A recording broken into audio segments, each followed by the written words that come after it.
तो बच्चों क्वेश्चन में गिवन है आपके पास कि लेट एफ एक्स आपके पास कोई फंक्शन है और वो उसका एक्स लाई करता है 0 से 2 पाई के बीच में। आपको बताना है नंबर ऑफ डिसकंटिन्यूअस पॉइंट 0 से 2 पाई में। तो बच्चों सबसे पहले जो आपका एफ एक्स है वो है integral part of sine x plus cos x. तो पहले बच्चों हम sine x plus cos x को किसी एक ट्रिग्नोमेट्रिक फंक्शन में रिप्रेजेंट कर लेते हैं। तो बच्चों अगर आप इसको किसी एक ट्रिग्नोमेट्रिक फंक्शन में रिप्रेजेंट करोगे तो आप इसको √2 से मल्टीप्लाई डिवाइड करोगे तो ये बन जाता है √2 times sign of x plus pi by 4। अगर आपको याद हो, इसका मतलब बच्चों अगर आप इसका इंटीग्रल पार्ट ले रहे हो तो आप इसका इंटीग्रल पार्ट ले रहे हो, आप ऐसा समझ लो।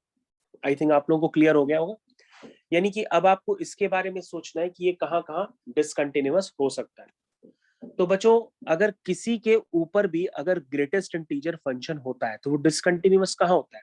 इंटीजर्स पे होता है।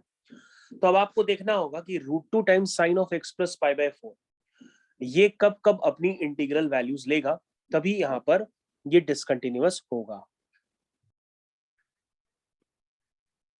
तो बच्चों जैसा कि आप समझ रहे हैं कि मैंने आपको यहां तक का पोर्शन क्लियर कर दिया था, यहां तक का पोर्शन। इसके बाद बच्चों मैंने आपको एक ग्राफिकल रिप्रेजेंटेशन से समझा दिया है ताकि आपका टाइम बच जाए।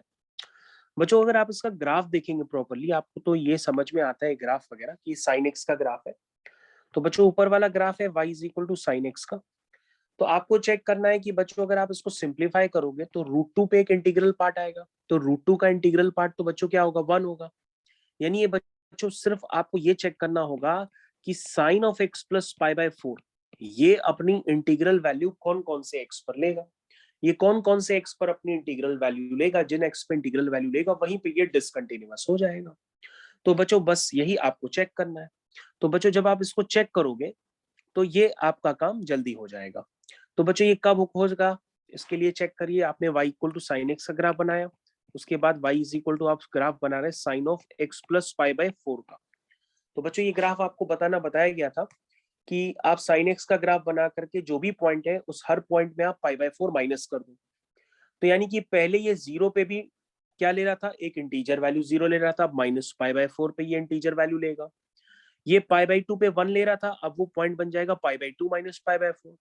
ये पाई पे 0 वैल्यू ले रहा था, अब वो पाई पॉइंट बन जाएगा पाई माइनस पाई बाय 4। उसी तरीके से 3 पाई बाय 2 बन जाएगा 3 pi by 2 minus pi by 4।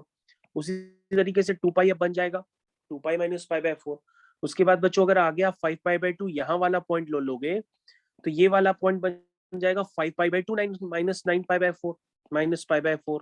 तो ये वैल्यू आएगी बच्चों 9 पाई बाय 4। और ये 9 पाई बाय 4 बच्चों 2 पाई से ज्यादा होता है, लेकिन हमें रहना 2 पाई तक ही है। तो बच्चों 2 पाई तक जो आपके नंबर ऑफ डिसकंटिन्यूअस पॉइंट आ रहे हैं वो 1 2 3 4 5। यानी कि बच्चों यहां पर इसका सही आंसर हो जाएगा कि ये 5 जगहों पर sine of x plus pi by 4 integer बन जाएगा।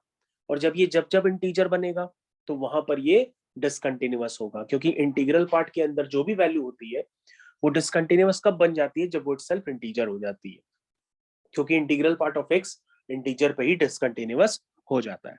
तो बच्चों इस क्वेश्चन का सही आंसर बन जाएगा B part which is equal to 5। Thank you.